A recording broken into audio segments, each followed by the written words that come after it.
الحمد لله رب العالمين وصلى الله وسلم على نبينا محمد وعلى آله وصحبه أجمعين وعلى من تبعهم بإحسان إلى يوم الدين. أما بعد، حتى إذا جاء أحدكم الموت توفته رسلنا وهم لا يفرطون ثم ردوا إلى الله مولاهم الحق ألا له الحكم وهو أسرع الحاسبين. محترم دوستو، بھائیو، یہ آج کی جو ہمارا اللہ کی توفیق سے موضوع ہوگا وہ ایک ایسا موضوع ہے جس کا انطباق ہر ایک پر ہوتا ہے، جس چیز کا تعلق ہر انسان سے،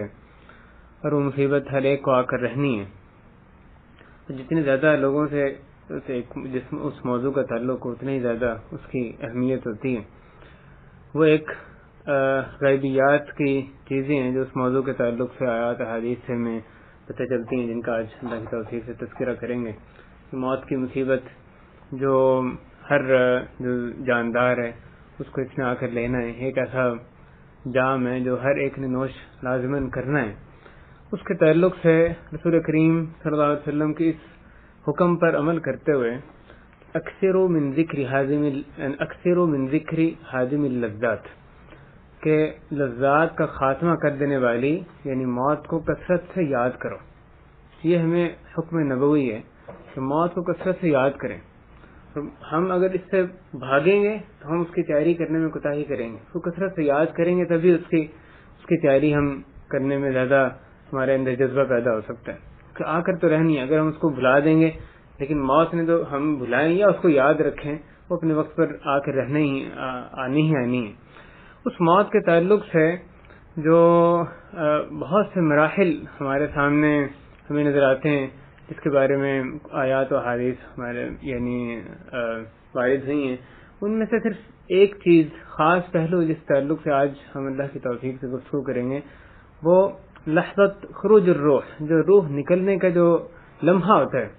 وہ کس طرح، اس پہ کیا چیزیں پیش آتی ہیں، کیا عارضے پیش آتے ہیں، فرشتے کس طرح سے روح نکالتے ہیں، بندے کی کیفیت اس میں کیا ہوتی ہے، اور بندہ اس وقت کس چیز کی تمنا کرتا ہے، مومن اور کافر میں اس لمحے میں کیا فرق ہوتا ہے، اس کو کیا نظر آتا ہے، اس کو کیا نظر آتا ہے. اس تعلق سے روح نکلنے کی جو کیفیت ہے، اس کے تعلق سے ہمیں بہت ہی کم باتیں پتہ چلتی ہیں. اس تعلق سے جو بعض باتیں ہمیں بتائی گئی ہیں، قل الروح من امر ربی یسألونک عن الروح، یہ تمہارے سے روح کے بارے میں پوچھتے ہیں، ان سے کہہ دیجئے کہ روح میرے رب کے حکم سے، وما اوتیتم من العلم الا قلیلا، تمہیں تو علم بہت ہی تھوڑا دیا گیا. تو ہمیں روح کے تعلق سے کچھ باتیں ہی بتائی گئیں. تو جو باتیں بتائی گئیں، یہ موضوع ایسا ہے کہ اس میں جو وحی سے ہٹ کے کوئی اور طریقہ نہیں اس کے بارے میں کوئی علم حاصل کرنے کا. یعنی جو آیات میں احادیث میں آ گیا، اس کے ہٹ کے کوئی اپنی عقل اس میں بندہ نہیں لڑا سکتا. کوئی اجتہاد کر کے خود سے ایک فلسفی کے ذریعے وہ کوئی نئی چیز لے کر نہیں آ سکتا کہ اس میں یہ بھی ہوتا ہے، یہ بھی ہوتا ہے، کیونکہ یہ ساری غیبیات ہے. جو وہ بتایا جا رہا ہے جو انسان جا رہا ہے اس وقت جو اس کو جن چیزوں سے سابقہ پیش آتا ہے، وہ دوسروں کے سامنے اس کو بیان نہیں کر سکتا. وہ غیبیات میں بتایا گیا حدیث میں کہ اس کو اس وقت کیا نظر آتا ہے یا کیا نظر کس چیز سے سابقہ پیش آتا ہے. تو یہ غیبیات ہیں جس میں یعنی توقیفی امر ہے، جو حدیث میں آیت حدیث میں آ گیا وہ اسی پر ہم اکتفا کریں گے، اور وہی واحد ذریعہ ہے اس کے بارے میں جاننے کا. موت ایک مصیبت ہے، جیسے کہ اللہ تعالیٰ نے اس کے بارے میں فرمایا فَأَصَابَتْكُمْ مُصِيبَةُ الْمَوْتِ، کہ اور تمہیں موت کی مصیبت آل ہے. تو موت کو اللہ تعالیٰ نے مصیبت قرار دیا. یہ ایک مصیبت ہے، واقعی ایک شدت اور کرب و الم کا ایک یہ لمحہ ہوتا ہے جس سے ہر ایک نے گزرنا ہے، خواہ مومن ہی کیوں نہ ہو، اس کے لیے بھی وہ موت کا جو لمحہ ہے وہ ایک مشکل لمحہ ہوتا ہے، مشکل مرحلہ ہوتا ہے. اس مصیبت سے ہم میں سے ہر ایک نے گزرنا ہے. اس کے بارے میں جو آیات آتی ہیں، بعض آیات اور پھر اس کے بعض احادیث، اور صرف اسی تعلق سے کہ جو وہ لمحہ جو روح کے نکالے جانے کا لمحہ ہے، اس تعلق سے ہمیں کیا ہدایات یا کیا ہمیں اس میں اخبار کیا چیزیں ہمیں ملتی ہیں کہ اس لمحے کیا ہوتا ہے. اس بارے میں پہلی آیت حتی اذا جاء احدکم الموت توفتہ رسلنا وہم لا یفرطون، حتیٰ کہ جب تم میں سے کسی کو موت آ لیتی ہے، موت کا لمحہ آ جاتا ہے، اس کے نزع کا عالم شروع ہو جاتا ہے، توفتہ رسلنا، تو ہمارے بھیجے ہوئے یعنی فرشتے، ہمارے بھیجے ہوئے ہمارے رسول اس کی روح کو قبض کر لیتے ہیں، وہم لا یفرطون، اور اس میں وہ کوتاہی نہیں کرتے۔ اس آیت میں جمع کا صیغہ استعمال کیا گیا رسولنا، کہ ہمارے بھیجے ہوئے رسول یعنی جو فرشتے، جمع کا صیغہ ہے۔ حضرت ابن عباس رضی اللہ تعالیٰ عنہما اور کئی ایک دیگر ائمہ نے اس کے بارے میں فرمایا کہ جو ملک الموت ہے، جو موت کا فرشتہ ہے، اس کے بہت سے دوسرے فرشتے مددگار ہیں۔ ملک الموت ایک فرشتہ ہے، لیکن اس کے مددگار بہت سے دوسرے فرشتے ہیں۔ اس کا جو ملک الموت کا نام عزرائیل لیا جاتا ہے، یہ کسی صحیح حدیث میں نہیں آیا، یہ صرف اسرائیلی روایات سے لی ہوئی ایک چیز ہے کہ ملک الموت کا نام عزرائیل ہے۔ ہمیں حدیث سے پتہ نہیں چلتا، اللہ تعالیٰ نے قرآن میں حدیث میں ہمیشہ اس کا نام، اس کی طرف اشارہ ملک الموت کے نام سے ہی کیا گیا، جیسے اللہ تعالیٰ نے فرمایا قل یتوفاکم ملک الموت الذی وکل بکم، یہ حدیث میں بھی ملک الموت کے لفظ استعمال کیا۔ ملک یعنی فرشتہ، موت وہ فرشتہ جو روح قبض کرتا ہے، موت کا فرشتہ۔ تو ہم بھی جیسے حدیث میں آیا یا آیات میں آیا وہی اسی پر اکتفا کرنا چاہیے، ملک الموت۔ جب اس میں اس آیت کے سے میں معلوم ہوتا ہے کہ جو فرشتے روح قبض کرنے آتے ہیں صرف ایک فرشتہ نہیں، بلکہ اس کے مددگار بہت سے دوسرے فرشتے ہوتے ہیں، جیسے اللہ تعالیٰ نے جمع کا صیغہ استعمال کیا، جو فرشتے ہمارے بھیجے ہوئے فرشتے آتے ہیں اور وہ اس کی روح قبض کر لیتے ہیں، اور وہ جب اس کی روح قبض کرتے ہیں تو وہم لا یفرطون، وہ اس میں کوتاہی نہیں کرتے، وہ اس کی روح قبض کرنے کے بعد کوتاہی نہیں کرتے، بلکہ جیسے اس روح کی حفاظت کرتے ہیں، اور جہاں اللہ کا حکم ہوتا ہے اس روح کو لے کر جاتے ہیں۔ اگر وہ نیکوکار بندہ تھا تو علیین میں لے کر جاتے ہیں، اور اگر وہ بدکار کافر فاجر آدمی تھا تو سجین میں لے کر جاتے ہیں۔ جہاں اللہ کا حکم ہوتا ہے اور جس طرح اللہ کا حکم ہوتا ہے اس روح کی حفاظت کی جاتی ہے، اس کو وہاں اپنے ٹھکانے پر پہنچایا جاتا ہے۔ تو یہ وہ جو فرشتے ہیں اس روح وہ اس کام میں کوئی کوتاہی نہیں کرتے۔ دوسری آیت جو اس بارے میں سورہ انعام ہی میں، یہ دونوں آیتیں سورہ انعام سے ہیں، دوسری آیت میں آتا ہے، اور اس شخص سے ترجمانی ایسے ہے کہ اس شخص سے بڑھ کر ظالم کون ہو سکتا ہے جس نے کہ اللہ پر جھوٹ تہمت لگائی اور اس نے کہا کہ میری طرف وحی کی گئی، حالانکہ اس کی طرف کچھ بھی وحی نہیں کیا گیا، اور جس نے کہا کہ جیسے کلام اللہ نے نازل کیا میں بھی ویسے ہی نازل کرتا ہوں۔ اور آگے فرمایا وَلَوْ تَرَى إِذِ الظَّالِمُونَ فِي غَمَرَاتِ الْمَوْتِ وَالْمَلَائِكَةُ بَاسِطُو أَيْدِيهِمْ أَخْرِجُوا أَنفُسَكُمْ، اور کاش کہ تم دیکھو، اور اگر تم دیکھو کہ جب فرشتے ان ظالموں کی روح قبض کرنے آتے ہیں، کہ جب یہ ظالم موت کی شدتوں میں، موت کے لمحات میں ہوتے ہیں، اور فرشتے اپنے ہاتھوں کو بڑھائے ہوئے ہوتے ہیں کہ اپنے نفس کو نکالو۔ امام ابن کثیر رحمہ اللہ دیگر مفسرین اس آیت کی تشریح میں لکھتے ہیں، جیسے کہ دیگر حدیث میں صراحت بھی آتی ہے کہ فرشتے اپنے ہاتھ بڑھائے ہوئے ہوتے ہیں۔ یہ کس کا ذکر ہو رہا ہے؟ کافر فاجر لوگوں کا۔ پہلے آ رہا ہے کہ اس شخص سے بڑھ کے ظالم کون ہوں گے جس نے یہ کیا یہ کیا یہ کیا، اس کے بعد یہ آ رہا ہے کہ اگر آپ دیکھیں، اگر آپ اے محمد صلی اللہ علیہ وسلم اگر آپ دیکھیں ان ظالموں کہ جب موت کا وقت آیا تھا، موت کی جو شدتیں ہیں وہ ان پر جب طاری ہوتی ہیں تو اس وقت غمرات الموت، اور فرشتے اپنے ہاتھ بڑھائے ہوئے ہوتے ہیں۔ اس کا کیا معنی ہے کہ فرشتے ضرب اور عذاب کے لیے، ان کو مارنے کے لیے اپنے ہاتھ بڑھائے ہوئے ہوتے ہیں۔ والملائکۃ باسطوا ایدیہم، یعنی ان کو مارنے کے لیے، کیونکہ ان کو روح نکلنا نہیں چاہتی، وہ ان کو جب بیڑیوں کی اور جہنم کی اور کھولتے ہوئے پانی کی اور اللہ کے عذاب کی، اللہ کی ناراضگی کا مجدہ ان لوگوں کو سناتے ہیں، جس وقت وہ ان کی روح نکال رہے ہوتے ہیں تو وہ روح بھاگتی ہے، روح جو ہے وہ جسم میں پھیل جاتی ہے، متفرق منتشر ہو جاتی ہے، وہ نکلنا نہیں چاہتی۔ یہ کہتے ہیں نکلو، اور وہ نہیں نکلنا چاہتی، تو یہ اپنے ہاتھ بڑھاتے ہیں اور اس کو مارتے ہیں، جیسے کہ اگلی آیات میں صراحت آ رہی ہے، اور ساتھ ہی کہتے ہیں اخرجوا انفسکم، اپنے نفس کو نکالو۔ اس نفس کو کہا جاتا ہے، اس بندے کو، اس نفس کو کہا جاتا ہے کہ اپنے نفس کو، اپنی روح کو تم نکالو، وہ نہیں نکلنا چاہتی، اور فرشتے اس کو حکم دیتے ہیں اخرجوا انفسکم اليوم تجزون عذاب الہول، آج تمہیں ذلت آمیز عذاب کی سزا تمہیں دی جائے گی، اس وجہ سے بما کنتم تقولون علی اللہ غیر الحق، کیونکہ اس کے بدلے میں جو تم اللہ پر جھوٹ گھڑا کرتے تھے اور تم اس کی آیات سے تکبر کیا کرتے تھے۔ اس کے بدلے میں آج تمہیں. اور یہ آیت جو ہے یہ اس سے عذاب قبر کی بھی اس سے یہ دلیل نکلتی ہے کہ وہ فرشتے کہتے ہیں آج تمہیں جب روح نکالی جا رہی کہتے ہیں آج تمہیں ذلت امیز عذاب یعنی دیا جائے گا. تو جو ذلت امیز عذاب ہے وہ اس دن سے شروع ہوتا ہے جس دن کے روح اس کی نکالی جاتی ہے. جیسے مومن کی نعمتیں اس دن سے شروع ہوتی ہیں. یہ دیگر آیات حدیث سے بھی متواتر چیز ہے جو عقیدہ اہل سنت والجماعت کا متفق علیہ عقیدہ ہے. قبر کے جو یعنی عذاب کا عقیدہ ہے یا قبر کی نعمتیں برزخی زندگی میں ایک متفق علیہ عقیدہ ہے. اس پر یہ آیت بھی دلالت کرتی ہے کہ جب وہ روح نکالتے ہیں اس وقت ہی اس کو یہ مجدہ سنا رہے ہیں کہ آج تمہیں عذاب یعنی احانت امیز جو عذاب ہے اس کا تمہیں مجدہ سنایا جاتا ہے.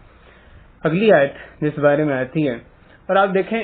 جو روح نکلنے کا جو لمحہ ہے اس تعلق سے ہمیں کتنی آیات حدیث ملتی ہیں جس سے کہ آپ کو اس موضوع کی اہمیت کا خوب احساس ہوتا ہے کہ اس موضوع کا تذکرہ اللہ کتنا ضروری ہے کہ اللہ تعالی نے بارہا اس کا تذکرہ کیا. کئی ایک مقامات پہ احادیث میں کیسی اس کی کتنی تفصیلات کے ساتھ اس کو بیان کیا گیا. اللہ تعالی نے فرمایا وَلَوْ تَرَى إِذْ يَتَوَفَّى الَّذِينَ كَفَرُوا الْمَلَائِكَةُ اگر تم اس وقت کو دیکھو جبکہ ان کافروں کی روحوں کو فرشتے قبض کر رہے ہوتے ہیں. یضربون وجوہہم وادبارہم وہ مارتے ہیں ان کے منہوں کو اور ان کی پیٹھوں کو. وذوقوا عذاب الحریق اور کہا جاتا ہے کہ تم عذاب کا مزہ چکھو تم آگ کے عذاب کا مزہ چکھو. یہ فرشتے جب کافروں کی روح نکالنے آتے ہیں جیسے ذکر کیا گیا کہ ان کی روح نہیں نکلنا چاہتی کیونکہ ان کو عذاب کو مجدہ سنایا جاتا ہے تو ان کی روح بھاگتی ہے نہیں نکلنا چاہتی. تو اس آیت میں یہ صراحت آ رہی کہ یضربون ضرب لگاتے ہیں مارتے ہیں. یہ کوئی اس میں تعبیر کی گنجائش نہیں. آیت میں صراحت آ رہی یضربون وجوہہم وجہ کہتے ہیں چہرے کو ان کے چہروں کو مارتے ہیں. وہ ادبارہم پیٹھوں کو مارتے ہیں کمروں کو پیٹھوں کو مارتے ہیں. روح سارے جسم میں متفرق ہوتی ہے منتشر ہوتی ہے. فرشتے اس کو جسم کے ہر حصے سے نکالتے ہیں اور خوب ایسی مارتے ہیں کہ اس کے انتہائی المناک مار اس کو مارتے ہیں اور اس کے منہوں پر اس کے آگے سے بھی اس کے پیچھے سے بھی المناک مار اس کو ماری جاتی ہے. وجوہہم وادبارہم اور ساتھ اس کو عذاب کا مجدہ اسی وقت ہی سنایا جاتا ہے. وذوقوا عذاب الحریق تم حریق کا آگ کا مزہ چکھو. جب یہ روح نکلنے کا وقت آتا ہے اس وقت جو آدمی توبہ کرے اس کی توبہ کی حیثیت نہیں رکھتی. اس وقت تو ہر کوئی توبہ کر لیتے. جب اس کو یہ فرشتے نظر آتے ہیں آخرت کا وقت آخرت کا پہلا مرحلہ شروع ہوتا ہے اس وقت ہر کوئی توبہ کرتا ہے لیکن اس وقت توبہ کوئی کسی کو فائدہ نہیں دیتی. یہ وہ وقت ہے جو پہلے اس سے مسلمان ہو گیا مومن تھا اللہ کے احکامات کی پیروی کر رہا تھا ٹھیک ہے نہیں تو اس وقت جو اس کا عزم کرے اس کو فائدہ نہیں. اللہ تعالیٰ نے فرمایا یا ایھا الذین آمنوا انفقوا مما رزقناکم اے وہ لوگ جو ایمان لائے تم اللہ کی راہ میں جو ہم نے تمہیں رزق دیا اس میں سے خرچ کرو. من قبل ان یأتی یوم لا بیع فیہ ولا خلہ. دوسری آیت میں اس کے علاوہ یہ آتا ہے انفقوا مما رزقناکم من قبل ان یأتی احدکم الموت. اس سے پہلے کہ تم میں سے کسی کو موت آ جائے تو وہ کہے فیقول ربی لولا اخرتنی الی اجل قریب کہ میرے رب آپ تم نے تھوڑی دیر اور مجھے مہلت نے دے دی ہوتی فاصدق واکم من الصالحین تو میں صدقہ کر دیتا اور میں نیک لوگوں میں سے ہو جاتا. اس وقت نیکی کا عزم کرنا توبہ کرنا ہے کسی کو فائدہ نہیں دیتا. فرعون نے بھی دیکھا تھا جب وہ بنی اسرائیل سارے سمندر پار کر گئے اور اس کے بعد فرعون بھی اپنے تکبر میں اور اپنے گھمنڈ میں اپنی پوری فوج کے ساتھ اس سمندر میں داخل ہو گیا اور دونوں طرف سے جو پانی کی اصلیت ہے وہ دوبارہ پانی اپنی اصلیت پر آ گیا اور وہاں جاری وساری ہو گیا. وہ اس کو اپنے غرق ہوتے جب نظر آیا جو موجیں ہیں وہ اس کے سپاہیوں کو اونچا نیچا جب انہوں نے کرنا شروع کیا اس کو اپنی ہلاکت کا جب یقین ہو گیا فلما ادرکہ الغرق جب اس نے غرق کو پا لیا جب اس کو اس کا یقین ہو گیا قال وہ کہنے لگا آمنت انہ لا الہ الا الذی آمنت بہ بنو اسرائیل. کہنے لگا کہ میں ایمان لاتا ہوں میں ایمان لایا کہ اس معبود کے سوا کوئی معبود پر حق نہیں ہے اس ذات کے سوا کوئی معبود پر حق نہیں ہے جس پر کہ بنو اسرائیل ایمان لائے. وَأَنَا مِنَ الْمُسْلِمِينَ اور میں مسلمانوں میں سے ہوتا ہوں. اس وقت اس نے اعلان کیا یعنی توحید کا اعلان کرنے لگا اور مسلمان ہونے کا اعلان کرنے لگا. لیکن اللہ تعالیٰ نے کیا فرمایا الآن اب تو یہ بولتا ہے الآن وقد عصیت قبل حالانکہ اس سے پہلے تو معصیت کرتا رہا ہے، وَكُنْتَ مِنَ الْمُفْسِدِينَ، تو فساد ڈالنے والوں میں سے پہلے رہا ہے. اب تو یہ توبہ کر رہے اللہ کے حضور جو ہے وہ یعنی توحید کا اعلان کر رہے، اب یہ تمہیں کون سا یہ چیز فائدہ دینے والی ہے؟ جیسے اللہ تعالیٰ نے فرمایا فَلَمَّا رَأَوْا بَأْسَنَا، جب انہوں نے ہمارا عذاب دیکھا تو کہنے لگے قَالُوا آمَنَّا بِاللَّهِ وَحْدَهُ، ہم اللہ وحدہ پر ایمان لائے، وَكَفَرْنَا بِمَا كُنَّا بِهِ مُشْرِكِينَ، ہر وہ چیز جس کو اللہ کے ساتھ شریک سے رہتے تھے اس کا ہم نے آج انکار کیا. تو وہ جب اللہ کا عذاب دیکھتے ہیں تو فوراً اس کا کہتے ہیں ایمان، یعنی ایمان لائے. لیکن اللہ تعالیٰ فرماتے ہیں فَلَمْ يَكُنْ يَنْفَعُهُمْ إِيمَانُهُمْ لَمَّا رَأَوْا بَأْسَنَا، جو ہمارا عذاب انہوں نے دیکھ لیا تو پھر ان کو ان کا ایمان لانا کوئی فائدہ نہ دے سکا. جیسے فرعون بھی اس وقت ایمان لایا. جو بھی شخص آخرت، جب اس کی آخرت کی ابتدا ہو رہی ہے، موت اس کے سامنے اب اس کو نظر آ رہی ہے، یعنی اس کا نظر کا عالم شروع ہو گیا، اللہ کا عذاب سامنے آ گیا، اس وقت جو ایمان لے آئے، توبہ کر لے، تو اس کو کوئی فائدہ دینے والی چیز نہیں ہے. جو سے پہلے ایمان لائے تو وہی اس کو فائدہ دینے والی ہے. جیسے اس کے علاوہ ایک اور جو آیت ہمیں سورہ نحل میں روح کے نکلنے کا جو مرحلہ ہے یا اس کا جو لمحہ ہے اس تعلق سے ملتی ہے، الذین تتوفاہم الملائکۃ، کہ وہ لوگ کہ جو جن کے فرشتے روحیں قبض کرتے ہیں، ظالمی انفسہم، اس حال میں کہ وہ اپنے آپ پہ ظلم کرنے والے ہیں، فالقوا السلم ما كنا نعمل من سوء، تو وہ مکمل طور پہ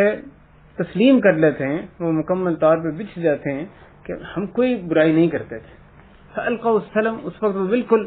آگے جھک جاتے ہیں، ما كنا نعمل من سوء، کہ ہم کوئی برائی نہیں کرتے تھے.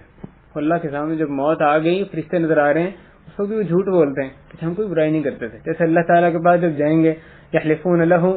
یوم یبعثهم اللہ جمیعا فیحلفون له کما یحلفون لکم، جس دن اللہ تعالیٰ ان کو اٹھائے گا، قبروں سے اٹھائے گا، تو اللہ کے سامنے بھی ویسے ہی قسمیں کھائیں گے، یعنی جھوٹی قسمیں کھائیں گے جس طرح تمہارے سامنے جھوٹی قسمیں کھاتے ہیں. وہ سمجھیں گے وہ بڑا کام کر رہے ہیں، اس طرح سے وہ اللہ کے عذاب سے بچ سکتے ہیں. حالانکہ وہ اللہ تعالیٰ تو علیم بذات الصدور، اللہ تو خوب جانتا ہے وہ کیا کرتے رہیں. اسی طرح اللہ تعالیٰ نے قیامت کے دن ان کا یہ قول بھی نقل کیا، وہ کہیں گے واللہ ربنا ما كنا مشرکین، اس اللہ کی قسم جو ہمارا رب ہے ہم تو مشرک نہیں تھے. مشرک ہوں گے اس دن قسم کھائیں گے ہم مشرک نہیں تھے. لیکن اس وقت جب یعنی جیسے ہی موت آئی اس وقت بھی وہ لوگ یہ کہیں گے، جو فرشتے ان کے سامنے آ جائیں گے عذاب کے فرشتے، تو وہ کہیں گے ما كنا نعمل من سوء، ہم تو کوئی برائی نہیں کرتے تھے، یعنی ہمیں عذاب دیا جا رہا ہے، ہم کوئی برائی نہیں کرتے تھے. بالآخر تو ہر کوئی تسلیم کرے گا، لیکن یہ جھوٹ جس کی ان کو دنیا میں عادت تھی وہ اس وقت اللہ کے سامنے، فرشتوں کے سامنے وہ بولنے کی کوشش کریں گے. بلا ان اللہ علیم بما کنتم تعملون، ان کو کہا جائے گا کہ کیوں نہیں، یقیناً اللہ تعالیٰ جو کچھ تم کرتے رہے اسے خوب واقف ہے، اس سے علیم ہے. تمہارا جھوٹ بولنا تو تمہیں اللہ کے عذاب سے نجات نہیں دے سکتے. لیکن اس کے برخلاف سورہ نحل میں ہی اس سے تھوڑا آگے چل کے جو اچھے لوگ ہیں ان کے بارے میں فرمایا جاتا ہے الذین تتوفاہم الملائکۃ الطیبین، کہ وہ لوگ جن کی روح فرشتے اس حال میں قبض کرتے ہیں کہ وہ پاک صاف ہوتے ہیں، طیب ہوتے ہیں. یقولون، وہ فرشتے کہتے ہیں سلام علیکم، تمہیں سلامتی ہو، تمہارے لیے سلامتی ہی سلامتی ہے. سلام علیکم ادخلوا الجنۃ بما کنتم تعملون، کہ تم جو کچھ کرتے رہے دنیا میں اس کے بدلے میں، اس کے عوض میں تم جنت میں داخل ہو جاؤ. ان کو اس وقت جنت کے داخلے کی خوشخبری دی جاتی. کہاں وہ دو مشرق و مغرب کا فرق ہے. ایک وہ ظالم کافر فاجر لوگ جن کو آ کے عذاب کو مدت سنایا جاتا ہے، روح بھاگتی ہے، اس کو زبردستی نکالتے ہیں. کہاں یہ مومن اللہ کے نیکوکار متقی بندے جب آتے ہیں تو فرشتے آ کے ان کو سلام علیکم، تمہارے پہ سلامتی ہو، ان کو آ کے پہلے سلام کرتے ہیں، فرشتے آ کے ان کو سلام کرتے ہیں اور ساتھ ان کو عذاب، ان کو جنت میں داخلے کی نوید سناتے ہیں. اللہ تعالیٰ میں نیکوکار بندوں میں سے بنائے. اسی طرح جو نزع کا عالم ہوتا ہے، روح نکلنے کا جو وقت ہوتا ہے، اس کے بارے میں ایک اور جو ہمیں چیز جس کا تذکرہ کیا گیا وہ اللہ تعالیٰ کے فرمان ہے سورہ مومنون میں. اللہ تعالیٰ نے فرمایا حتی اذا جاء احدهم الموت، کہ جب ان میں سے کسی کو موت آ جاتی ہے، جو کافر یا کوتاہ لوگ ہیں، کافر فاجر لوگ ہیں، ان میں سے کسی کو موت آتی ہے تو کیا کہتے ہیں قال ربی ارجعون، اے میرے رب مجھے لٹا دے، لعلی اعمل صالحا فیما ترکت، کہ شاید کہ میں نیک کام کر لوں جو کچھ میں نے چھوڑا، اس میں جو میں نے فساد برپا کیا تھا اس میں، اپنی جو دنیا میں نے چھوڑی اس میں نیکی اختیار کر لوں. لعلی اعمل صالحا فیما ترکت کلا، اللہ تعالیٰ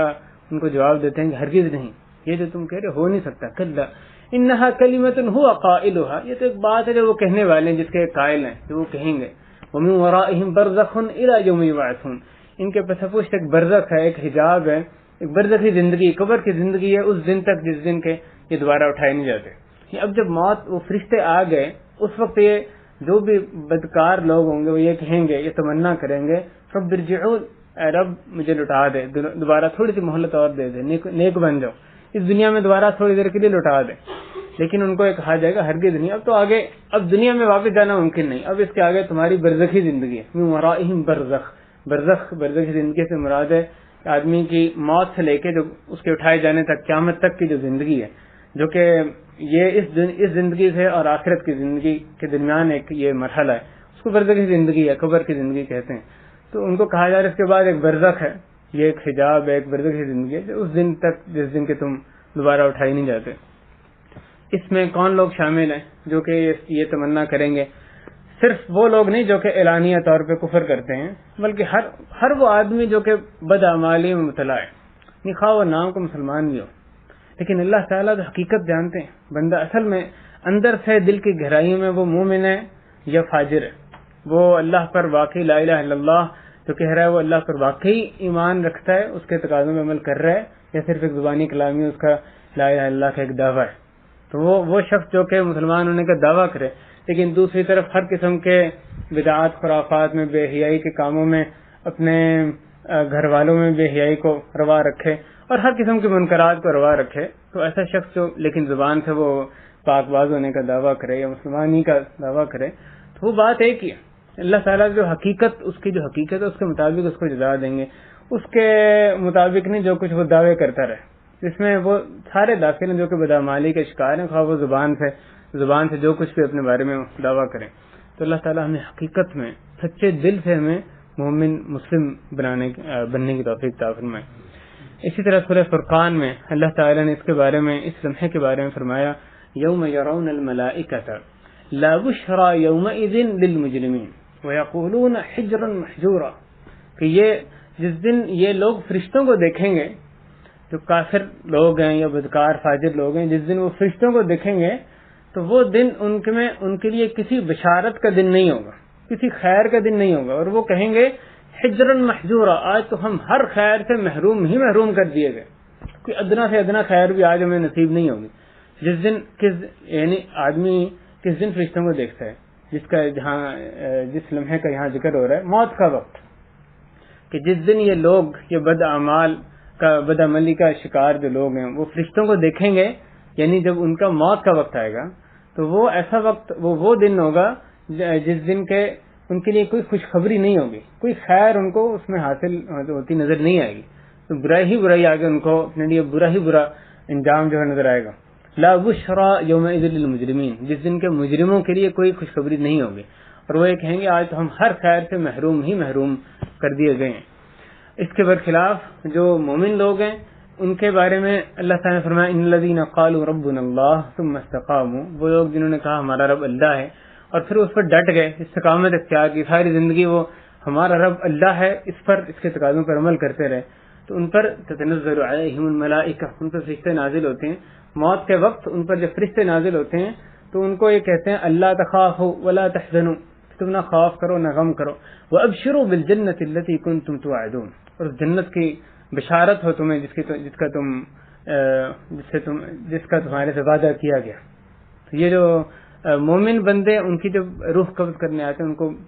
ان کو اس طرح سے بشارت دی جاتی ہے، ان کو کہا جاتا ہے یہ جو لمحہ تمہارے پر سختی آ رہی ہے خوف نہ کرو، اس سے غم نہ کھاؤ، آگے تمہارے لیے جنت نعمتیں اس کے بعد تمہارے لیے رکھی ہیں.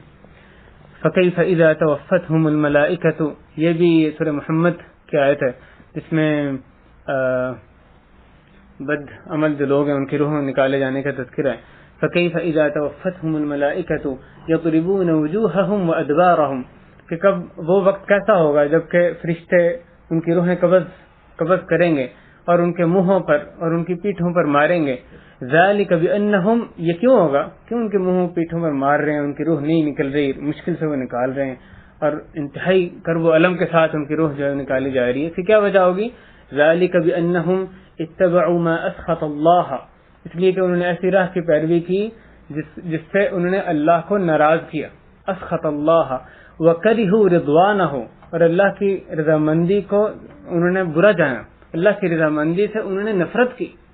وکرہوا رضوانہ فاحبط اعمالہم، تو اللہ تعالیٰ نے ان کے جو عمل تھے ان کو ناکارہ کر دیا۔ اور ایسے کتنے لوگ ہیں جو کہ اللہ نے جو کچھ نازل کیا جس میں اللہ کی رضا شامل ہے اسے وہ نفرت کرتے ہیں۔ کسی عمل کو بندہ کبھی کوتاہی کی وجہ سے، جہالت کی وجہ سے نہ کر پائے، یہ بذات خود ایک برائی ہے، لیکن اللہ کے حکم کو وہ ناپسندیدہ جانے، ان اللہ نے کسی چیز کو حرام قرار دیا، اس کے دل میں آئے کہ اس کو کیوں حرام قرار دیا، اس کی حرمت کو بذات خود اس کی حرمت سے وہ کراہت کرنے لگے، تو یہ اس سے کہیں بڑا گناہ ہے جتنا کہ اس کا خود اس عمل کو، اس حرام کام کو کرنے کا گناہ ہے۔ ایک برے عمل کو کرنا ذات خود گناہ ہے، ایک گناہ کام کو کرنا گناہ ہے، لیکن اس گناہ کو اس گناہ کی حرمت جو اللہ نے نازل کی اس سے کراہت کرنا کہ اس کو اللہ نے کیوں حرام قرار دیا، اس سے بڑا گناہ ہے۔ جیسے اللہ تعالیٰ نے یہاں فرمایا وَكَرِهُ رِضْوَانَهُ، اللہ کی رضامندی سے، جس چیز سے اللہ راضی ہے اسے لوگ نفرت کرتے تھے، اس لیے اللہ تعالیٰ نے ان کے جو اعمال تھے ان کو ناکارہ کر دیا، اللہ تعالیٰ نے ان لوگوں میں سے نہ بنائے۔ سورہ قاف میں اللہ تعالیٰ نے فرمایا وَجَاءَتْ سَكْرَةُ الْمَوْتِ بِالْحَقِّ ذَلِكَ مَا كُنْتَ مِنْهُ تَحِيدُ، اور یہ موت کی شدت، موت کی سکرہ لفظ استعمال کیا، سکرہ، اور یہ حدیث میں قرآن حدیث میں آپ کو یہ لفظ جو موت کا وقت ہوتا ہے اس کے لیے استعمال ہوتا ہے، نظر آتا ہے سکرات الموت، سکرۃ الموت۔ سکرہ اصل میں کہتے ہیں نشے کو، یعنی جیسے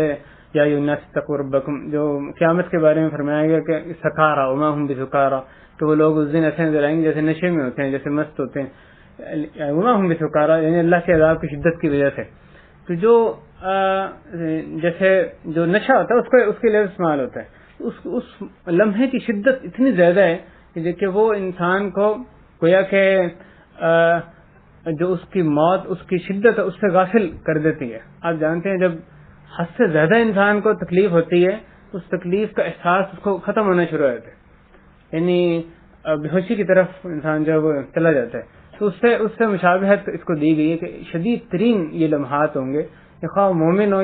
یا فاجر ہو، اس کے لیے ان کی جو روح نکلنے کا جو وقت ہے، روح نکالنے کا عمل یہ ایک یعنی المناک ہی عمل ہے۔ تو اس میں سورہ قاف میں فرمایا گیا کہ موت کی شدت کا وقت آ گیا، وجاءت سکرۃ الموت بالحق، برحق، حق کو لے کر وہ آ گیا، ذالک ما کنت منہ تحید، اسی سے تم بھاگا کرتے تھے، اسی سے تم فرار ہونے کی کوشش کیا کرتے تھے، جو کہ اس وقت موت کا وقت جو ہے وہ تمہارے سامنے آ گیا۔ صحیح بخاری میں نبی کریم صلی اللہ علیہ وسلم کے بارے میں آتا ہے کہ جب ان کے موت کا وقت یعنی موت قریب آئی تو اپنے دونوں ہاتھ، یہ ان کا ذکر ہو رہا ہے جو افضل ترین اللہ نے جس انسان کو پیدا فرمایا، لیکن موت کی شدت ان کو بھی لاحق ہوئی، وہ اپنے دونوں ہاتھ پانی میں ڈالتے تھے، پھر نکال کے اپنے چہرے پر پھیرتے تھے اور فرماتے تھے لا الہ الا اللہ ان للموت لسکرات، لا الہ الا اللہ، موت کی شدتیں ہوتی ہیں، موت کی یقیناً شدتیں ہوتی ہیں، ان للموت لسکرات، یہ ایک یعنی بہت تاکید کا جملہ ہے، ان للموت لسکرات، کہ موت کی یقیناً بہت شدتیں ہوتی ہیں۔ نبی کریم صلی اللہ علیہ وسلم ان کو بھی جب موت آ رہی تھی اس وقت بھی وہ پانی میں ہاتھ ڈالنے میں چہرے پر پھیر رہے ہیں، ساتھ ہی کہنے کہ لا الہ الا اللہ، موت کی بہت شدت ہوتی ہے۔ اور ایک دوسری حدیث میں آپ نے فرمایا اللہم اعنی علی سکرات الموت،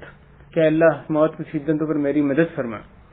اس شدت کو کم کرنے میں میری مدد فرما۔ یہ افضل ترین مخلوق جو اللہ نے پیدا فرمائی، اس کے وہ یہ اللہ سے التجا کر رہے ہیں، ان پر بھی وہ موت کی شدت سے وہ بھی یعنی بچے ہوئے نہیں تھے، وہ لمحہ جو یہ فرشتے روح قبض کرنے کے لیے آتے ہیں، اللہ تعالیٰ اس لمحے کو ہم سب پہ آسان فرمائے۔ پھر واقعہ میں اللہ تعالیٰ نے اس کی تصویر کشی اس طرح سے کی ہے، اور دیکھیں کتنی آیات ہیں جو اس لمحے کو ہمارے سامنے پیش کرتی ہیں، اور یہ غیبی چیز جو کہ جس پر یقین ہمیں اس سے بڑھ کر ہونا چاہیے، ان غیبی چیزوں پر یقین ان چیزوں سے بڑھ کے ہونا چاہیے جو کہ ہم اپنی آنکھوں سے دیکھتے ہیں۔ ہماری آنکھیں ہمیں دھوکہ دے سکتی ہیں، لیکن جو اللہ کا بتایا وہ غلط نہیں ہو سکتا، اس میں کوئی دھوکہ نہیں ہو سکتا۔ جو جس چیز کو ہم ہاتھ سے محسوس کرتے ہیں، جس چیز کو آنکھ سے دیکھتے ہیں، کان سے سنتے ہیں، اس سے بڑھ کر ایمان ان چیزوں پر ہونا چاہیے، غیبیات پر، کیونکہ اللہ رسول نے اس کی خبر دی ہے۔ تو اللہ تعالیٰ نے سورہ واقعہ میں فرمایا فلولا اذا بلغت الحلقوم وانتم حينئذ تنظرون ونحن اقرب الیہ منکم ولکن لا تبصرون، کہ جب یہ روح حلق تک پہنچ جاتی ہے اور تم اس وقت دیکھ رہے ہوتے ہو، تک رہے ہوتے ہو، اس میت کو مرتا دیکھ رہے ہوتے ہو، اور ہم اس سے تمہاری نسبت زیادہ قریب ہوتے ہیں. اور آگے اللہ تعالیٰ نے فرمایا فلولا ان کنتم غیر مدینین، اگر تمہیں کوئی جزا و سزا نہیں ہونی، اگر تمہیں جزا نہیں دیے جانی، دوبارہ تمہیں نہیں اٹھایا جانا، غیر مدینین ترجعونها ان کنتم صادقین، تم اس کو واپس لا کے دکھاؤ. یہ جو مر رہا ہے اس وقت، اس کی موت کو ٹال کر دکھاؤ اگر تم واقعی اپنے بات میں سچے ہو، اگر واقعی آخرت نہیں آنی. تو اس آیت میں اللہ تعالیٰ نے ذکر کیا حلقوم. حلقوم اس جگہ کو کہا جاتا ہے، یعنی جب وہ حلق تک پہنچ جاتی ہے، روح حلق تک پہنچتی ہے، تو یہ روح ہمیشہ نیچے سے، یہ اللہ تعالیٰ کا جو روح نکالنے کا، یعنی جو اللہ تعالیٰ نے فرشتوں کو جو ہدایت کی، تو فرشتے نیچے سے اوپر روح کو نکالتے ہیں. سب سے پہلے انسان کے پاؤں سے روح نکلتی ہے اور حتیٰ کہ وہ اس کے اوپر تک پہنچتی ہے. اور اس لیے یہاں فرمایا گیا حلقوم، جب وہ حلق تک پہنچ جاتی ہے تو نیچے سے نکل کے روح جو حلق تک پہنچتی ہے حلقوم، اور اس وقت تم اس کو دیکھ رہے ہوتے ہو، لیکن ہم اس کے اپنے فرشتوں کے ذریعے سے، اللہ تعالیٰ فرماتے ہیں ہم اس کے زیادہ قریب ہوتے ہیں، یعنی اپنے فرشتوں کے ذریعے سے، اس کی روح قبض کرنے والے فرشتے ہیں، وہ جتنا بھی تم اس بندے کے زیادہ قریب ہو، تمہارے سے زیادہ اس بندے کے قریب ہوتے ہیں. تم اس وقت بے اختیار ہوتے ہو، تم اس بندے کی موت کو ایک لمحہ بھر کے لیے بھی ٹال نہیں سکتے ہو. اس آیت میں اسی لیے آپ نے دیکھا جب حدیث میں ہمیں تلقین کی کہ میت کی جو آنکھیں وہ، یعنی جب وہ مرنے کے بعد کی بند کر دی ہے، جو روح ہے وہ نیچے سے اوپر جاتی ہے، حتیٰ کہ جب وہ اوپر جاتی ہے تو جیسے حدیث میں آتا ہے کہ بصارت بھی اس کے پیچھے چلتی ہے، یعنی جب وہ آنکھوں سے نکلتی ہے تو آنکھیں جو ہیں اوپر، آنکھوں کے اندر جو پتلی ہے اوپر کی طرف ہو جاتی ہے. اس وقت انسان کی جو یعنی شکل ہے ایک عجیب سی ہوتی ہے. تو حدیث میں ہدایت تھی کہ اس کی آنکھیں جب انسان کی موت واقع ہوئی اس کی آنکھیں بند کر دیں، انسان کی موت کے بعد اس کی آنکھیں بند کر دینی چاہیے، تاکہ جو یعنی ایک غیر معمولی جو اس کی آنکھوں کی ایک کیفیت ہے جو روح نکلنے کی وجہ سے ہوتی ہے وہ اس کی یعنی ختم ہو جائے. اس آیت میں اس کا تذکرہ ہو رہا ہے. اسی طرح سے قیامہ میں تذکرہ آتا ہے کہ اللہ اذا بلغت التراقی، کہ جب وہ ترقوہ حلق تک پہنچ جاتی ہے، گردن تک پہنچ جاتی ہے. وقیل من راق، اس وقت کہا جاتا ہے کون ہے راق، کسی طبیب کو بلاؤ، کسی جھاڑ پھونک والے کو بلاؤ، راقن رقیہ کرنے والے کو بلاؤ. راق وقیل من راق وظن انہ الفراق، اس بندے کو اس وقت یقین ہوا تھا کہ اب اس کی جدائی کا وقت آ گیا. وہ جو جا رہا ہے اس کو یقین ہوا تھا کہ اب جو بھی کر دے، جو بھی ماہر سے ماہر طبیب آ جائے، کوئی جھاڑ پھونک کرنے والا آ جائے، لیکن اس کی موت کا وقت اس وقت آ گیا. وظن انہ الفراق والتفت الساق بالساق، اس وقت ایک پنڈلی دوسری پنڈلی اس کے اوپر ٹیڑھی ہو جاتی ہے، چڑھ جاتی ہے.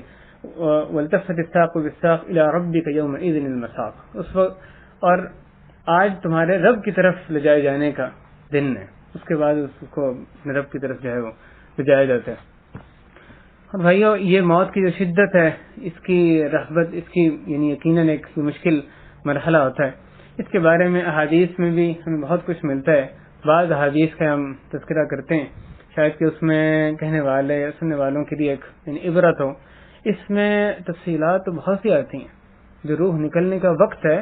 اس کے بارے میں بہت سی تفصیلات آتی ہیں، لیکن اہم بات یہ ہے کہ کون بندہ ہے جو اس سے عبرت پکڑے، کون ہے جس کو یاد رکھے، اس کا کثرت سے ذکر کرے، اپنی اس دنیا فانی کو اپنا آخری مقصد مطمع نظر نہ بنا لے، کیونکہ اس دنیا کو آخرت کے حصول کے لیے اس کو استعمال کرے، اس دنیا کی صحیح حیثیت کو پہچانے. تو یہ اہم بات ہے کہ ان ساری چیزوں کو ہم یاد رکھیں. ان کو یاد رکھنے کا جو صحیح فائدہ ہے موت کو یاد رکھنا، اس کے مطابق اس دنیا کو سنوارنا، اپنے عمل کو سنوارنا، وہ اصل میں اہم بات ہے. اس سے سبق حاصل کرنا. رسول کریم صلی اللہ علیہ وسلم نے حضرت ابو ہریرہ رضی اللہ عنہ سے حدیث ہے کہ آپ صلی اللہ علیہ وسلم نے فرمایا کہ میت کے پاس فرشتے آتے ہیں، اگر وہ نیک آدمی ہوں تو اس کو کہا جاتا ہے، وہ فرشتے کہتے ہیں کہ اے پاکیزہ نفس، جو کہ ایک پاکیزہ جسم کے اندر تھا، تو قابل تعریف ہو کر تو باہر نکلا، اور اللہ کی رحمت اور روح و ریحان کی تمہیں بشارت ہو، اور ایسے رب کی جو کہ تمہارے پر غصے میں نہیں ہے. تو اس کو یہ کہا جاتا رہتا ہے حتیٰ کہ وہ جو روح ہے اسے نکل جاتی ہے. یہ جب وہ نکالنے آتے ہیں اس وقت اسے خوشخبری دیتی ہیں، پھر خوشخبری دیتے ہیں حتیٰ کہ وہ روح اس سے بڑے آرام کے ساتھ نکل آتی ہے. اور جو فرشتہ جو دوسری طرف کافر یا منافق ہوتا ہے، اس کے بعد جب فرشتے آتے ہیں اس کے برعکس اس کو مجدہ سناتے ہیں، حتیٰ کہ اس کی روح جو ہے وہ یعنی انتہائی مشکل کے ساتھ نکل جاتی ہے۔ اسی طرح حدیث میں بھی بتایا گیا کہ جو مومن ہے اس کو بشارت دے دی جاتی ہے موت کے وقت، جیسے پہلے بھی تذکرہ ہوا، اس کو جنت کی بشارت دے دی جاتی ہے۔ حدیث نے فرمایا کہ جس نے اللہ سے ملاقات کی محبت کی، اللہ سے ملاقات کو پسند کیا، اللہ تعالیٰ اس سے ملاقات کو پسند کرتے ہیں۔ جس نے اللہ سے ملاقات سے نفرت کی، اللہ تعالیٰ اس سے ملاقات سے نفرت کرتے ہیں۔ صحابہ کرام رونے لگے۔ رسول نے فرمایا کیوں روتے ہو؟ انہوں نے کہا کہ ہم میں سے ہر کوئی موت سے نفرت کرتا ہے، نہیں ہمیں اس وجہ سے ہمیں لگتا ہے کہ ہم اس خوشخبری میں نہیں آئیں گے کہ آپ فرما رہے ہیں کہ جس نے اللہ سے ملاقات کو پسند کیا، اللہ سے ملاقات کو پسند کرتا ہے، تو ہم تو موت سے نفرت کرتے ہیں۔ تو انہوں نے یہ سمجھا کہ گویا ہم اللہ سے ملاقات کو پسند نہیں کرتے۔ تو آپ صلی اللہ علیہ وسلم فرمایا کہ نہیں، یہ معنی اس کا نہیں ہے، بلکہ جب مومن کی روح قبض کرنے فرشتے آتے ہیں، اس کو بشارت دیتے ہیں جنت کی، اللہ کی رضامندی کی بشارت دیتے ہیں، تو اس وقت وہ اللہ سے ملاقات کی محبت کرنے لگتا ہے، اللہ سے ملاقات کو پسند کرنے لگتا ہے۔ اور اللہ تعالیٰ جتنی وہ اللہ سے ملاقات سے محبت کرتا ہے، اللہ تعالیٰ اس سے ملاقات کو اس سے اور زیادہ محبت کرتے ہیں۔ اور جو کافر فاجر بندہ ہوتا ہے، اس کو جب عذاب کو مجدہ سنایا جاتا ہے تو اللہ سے ملاقات سے نفرت کرنے لگتا ہے، اور اللہ اس سے ملاقات سے اس کی نفرت سے بڑھ کے نفرت کرنے لگتا ہے۔ اور رسول نے ان کو یہ بتایا کہ اس کا معنی اصل میں یہ ہے۔ اس بارے میں ایک آخری حدیث جس پہ ہم اتفاق کرتے ہیں، جو حضرت براء ابن عازب رضی اللہ تعالیٰ عنہ، ان کی یہ طویل حدیث ہے، جس سے صرف ایک اقتباس آپ کے سامنے رکھوں گا، جو کہ اس حدیث میں صرف وہ ٹکڑا جو کہ روح نکلنے کے تعلق سے جس کا تذکرہ ہوا۔ حضرت براء ابن عازب رضی اللہ تعالیٰ عنہ ان سے مروی ہے کہ رسول کریم صلی اللہ علیہ وسلم نے قبر کے پاس ایک دفعہ کھڑے ہو کے جب دفنایا گیا، اس کے بعد آپ نے یہ صحابہ کرام کو واعظ کیا، آپ نے میت کے موت کے بعد جو آنے والے حالات ہوتے ہیں ان سے ان کو باخبر کیا۔ اس میں یہ بھی فرمایا، ترجمانی حدیث کے ایسے ہے، مومن جب دنیا کے آخری لمحات اور آخرت کے ابتدائی مراحل میں، یعنی موت جو ہے وہ دنیا کے آخری مرحلہ، آخرت کا پہلا مرحلہ، دنیا کے آخری لمحات اور آخرت کے ابتدائی مراحل میں ہوتا ہے، تو اس کے پاس سفید چہروں والے ایسے فرشتے آتے ہیں جن کے چہرے سورج کی طرح چمکتے دمکتے ہوں گے، ان کے پاس جنت کے کفن اور جنت کی خوشبو ہوتی ہے، اور وہاں تک بیٹھ جاتے ہیں جہاں تک مومن کی نظر جاتی ہے۔ کوئی ایک دو فرشتے نہیں آتے، جہاں تک اس کا منتہا نظر وہ فرشتے جو رحمت کے فرشتے ہیں وہ بیٹھے ہوتے ہیں، اس کو نظر آ رہے ہوتے ہیں اس وقت۔ پھر ملک الموت آتا ہے اور وہ اس کے سر کے پاس بیٹھ جاتا ہے اور کہتا ہے، اے پاک روح، تو اللہ کی مغفرت اور خوشنودی کی طرف نکلا۔ تو رسول کریم صلی اللہ علیہ وسلم نے آگے فرمایا کہ مومن کی روح اس طرح جسم سے باہر نکل آتی ہے جیسے مشکیزے کے منہ سے پانی کا قطرہ نکلتا ہے، انتہائی آسانی کے ساتھ، کیونکہ اس کو اللہ کی رضامندی جنت کی بشارت دی گئی ہوتی ہے، وہ تو نکلنا پسند کرتی ہے، انتہائی آسانی کے ساتھ اس کی روح نکل آتی ہے۔ ملک الموت روح کو پکڑ لیتا ہے، اور جب ملک الموت اس کی روح کو پکڑتا ہے تو پھر دوسرے فرشتے لمحہ بھر کے لیے بھی اس کے ہاتھ میں وہ نہیں رہنے دیتے، بلکہ اسے لے کر جنت سے لائے ہوئے اس کفن اور خوشبو میں لپیٹ دیتے ہیں، اور اس روئے زمین کی بہترین کستوری سے بھی بڑھ کر پاکیزہ تر خوشبو اس سے نکلتی ہے۔ اس کے آگے آپ نے اور بہت سے مراحل کا ذکر کیا، اور آگے جا کے جو دوسرے قسم کے لوگ ہیں ان کا تذکرہ کیا گیا۔ جب کوئی کافر، دوسری روایت میں فاجر بندہ دنیا کے آخری اور آخرت کے ابتدائی لمحات میں ہوتا ہے، تو اس کے پاس آسمان سے ایسے فرشتے نازل ہوتے ہیں جن کے چہرے سیاہ ہوتے ہیں اور ان کے پاس ٹاٹ ہوتے ہیں،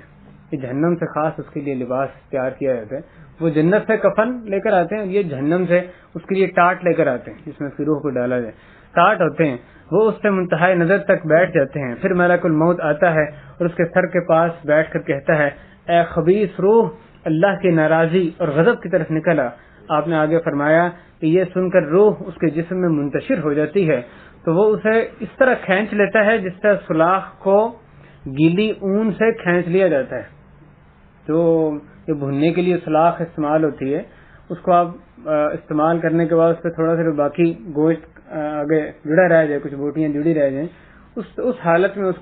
اس کے اوپر اون لپیٹ دیں، روئی لپیٹ دیں، اور پھر اس کو تیزی کے ساتھ اس میں سے نکالیں، اس روئی میں سے، اون میں سے نکالیں، دیکھیں گے وہ جو سلاخ ہے کیسے نکلتی ہے، اس روئی کا کیا اثر کرتی ہے، کتنے اس کے ٹکڑے کر کے وہ اس میں سے نکلتی ہے۔ جیسے حدیث میں دوسری روایت میں آتا ہے کہ وہ اس کے جو رگیں ہیں اور اس کے جو اعصاب ہیں اس سے کٹ جاتے ہیں۔ تو آگے آپ نے فرمایا کہ یہ سن کر روح اس کے جسم میں منتشر ہو جاتی ہے تو وہ اسے اس طرح کھینچ لیتا ہے جس طرح سلاخ کو گیلی اون سے کھینچ لیا جاتا ہے اور وہ اسے پکڑ لیتا ہے، اور جب پکڑتا ہے تو فرشتے آنکھ جھپکنے کے وقت بھی اسے اس کے ہاتھ میں نہیں رہنے دیتے، حتیٰ کہ اسے ان ٹاٹوں میں رکھ دیتے ہیں، اور جن سے اس قدر گندی بدبو آتی ہے جیسے روئے زمین کے سب سے بدبودار مردار سے بدبو آ رہی ہو۔ اس کے آگے آپ نے اور احوال کا تذکرہ کیا۔ بھائی آخر میں بات ہے کہ یہ جو سارے مراحل ہیں یہ ہر بندے کو لازماً پیش آتے ہیں، ہاں آپ ہمیں دیکھنے میں نظر آئے کہ اچانک اس کو ہارٹ اٹیک ہوا ختم ہو گیا، یا وہ غرق ہو گیا، یا اس کو ایکسیڈنٹ ہو گیا، جس طرح بھی اس کو موت آئے، یہ مراحل لازماً اس کو پیش آتے ہیں، یہ لیکن ان کا ہم ادراک نہیں کر سکتے، ہمیں وہ نظر نہیں آ رہا ہے، وہ بندہ اس کیفیت کو بیان نہیں کر سکتا، لیکن اس پر ہمارا ایمان ہے۔ قرآن و حدیث میں مراحل ہر بندے کے لیے بلا استثناء ان کو بیان کیا گیا، تو ہر بندے کو، مومن ہو، نیک ہو یا بد ہو، اس کو یہ مرحلہ پیش آ کر ہی رہنا ہے، اس سے اس نے گزر کے رہنا ہے۔ تو اللہ تعالیٰ جو موت کے لمحات ہیں ان کو ہمارے پر آسان فرما دیں،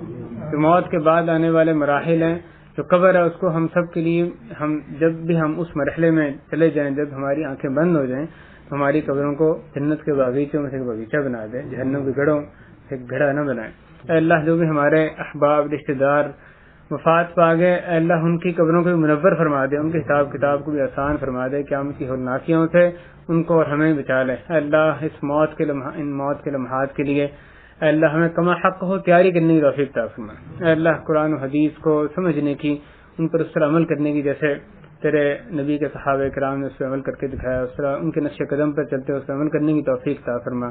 اے اللہ ہمارے صغیرہ کبیرہ گناہ اے اللہ معاف فرما دے، یہاں بیٹھنا قبول فرما لے۔ اے اللہ جو لوگ بھی اس مجلس میں شریک ہوئے، جنہوں نے اس کا انتظام کیا، ان کو اس کا بھرپور اجر عطا فرما۔ صلی اللہ وسلم علی نبینا محمد وعلی آلہ وصحبہ اجمعین، الحمد للہ رب العالمین۔ الحمد للہ رب العالمین، وصلی اللہ وسلم